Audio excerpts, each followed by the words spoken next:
For 3.5 years, Richard Caseby has fought for justice.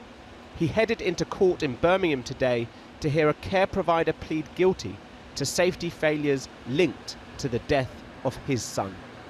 Well, Matthew, he was a sensitive, gentle, intelligent boy, much beloved by his family and his 2 sisters and my wife. And at the time of his death, he was a personal trainer setting up his own coaching business. He was a talented boy.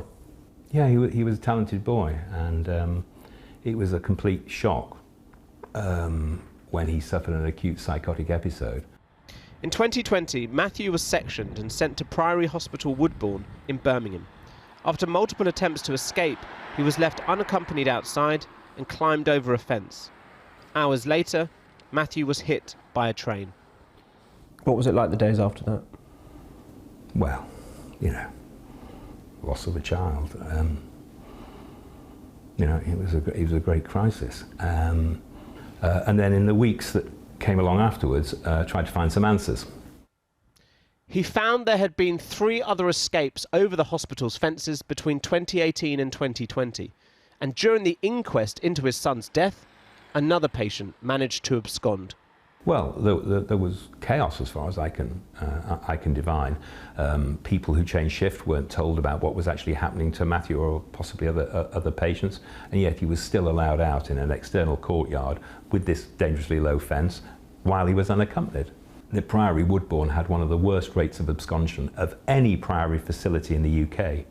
The Priory Group is a leading provider of mental health care in the UK, and this isn't the first time they have faced criminal proceedings for the deaths of patients in their care.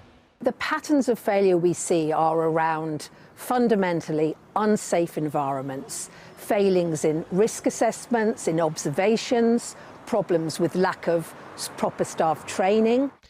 The Priory Group was fined £650,000 today for criminal safety failings and said in a statement, "We would like to repeat how deeply sorry we are to Matthew's family and once again apologise unreservedly for the shortcomings in the care provided to Matthew in 2020. We take our responsibilities extremely seriously and have implemented all the recommendations identified during the investigation process and the inquest into Matthew's death."